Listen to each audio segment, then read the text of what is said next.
প্রকৃতিপ্রেমীদের জন্য বান্দরবান মানে এক অন্যরকম ভালোবাসা। পাহাড়, ঝর্ণা আর মেঘের রাজ্যে কাটাতে চান কয়েকটা দিন? তাহলে এই ভিডিওতে আমি বলছি 3 রাত 4 দিনের বান্দরবান ভ্রমণ পরিকল্পনা। কোথায় থাকবেন, কি দেখবেন আর কত খরচ লাগবে সবকিছু। প্রথম দিন, যাত্রা ও শহর ভ্রমণ। প্রথম দিন সকালে ঢাকা থেকে বান্দরবানের পথে রওনা দিন। এসি বাসে ভাড়া পড়বে প্রায় 1200 থেকে 1500 টাকা।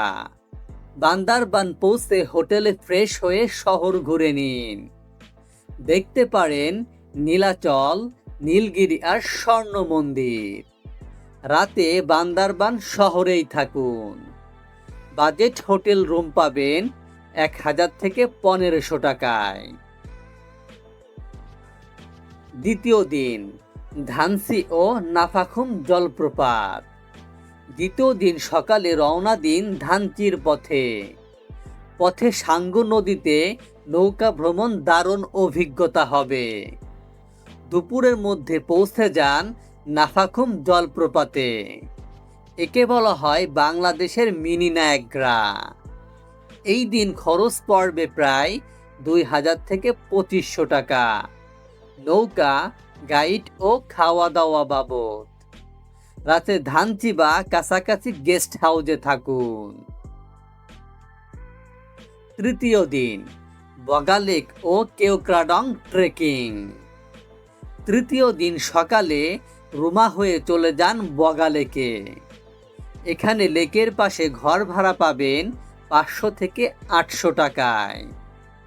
বিকেলে চাইলে কেওক্রাডং পর্যন্ত ট্রেকিং করতে পারেন। বাংলাদেশে এটি অন্যতম উঁচু পাহাড়।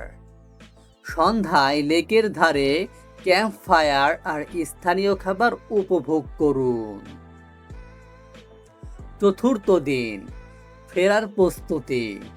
চতুর্থ দিন সকালে নাস্তা সেরে বান্দরবান শহরে ফিরে আসুন। তারপর বিকেলে বাসে করে ঢাকার পথে রওনা দিন। জনপ্রতি মোট আনুমানিক খরচ। বাস ভাড়া ঢাকা থেকে বান্দরবান, বান্দরবান থেকে ঢাকা 2500 টাকা। থাকা 3 রাত 3000 টাকা। খাবার 2000 টাকা। লোকাল ট্রান্সপোর্ট ও নৌকা ভাড়া 2000 টাকা। প্রবেশ ফি ও অন্যান্য খরচ 500 টাকা। মোট আনুমানিক খরচ 10,000 টাকা। তো এভাবেই মাত্র 4 দিনে আপনি ঘুরে দিতে পারেন পুরো বান্দরবান। ভিডিওটি ভালো লাগলে লাইক দিন, চ্যানেলটি সাবস্ক্রাইব করে পাশে থাকুন। এমন আরও ট্রাভেল গাইড পেতে আমি মনিরুল, গো ট্রাভেলার মনিরুল থেকে বলছি। Discovering destination, one trip at a time.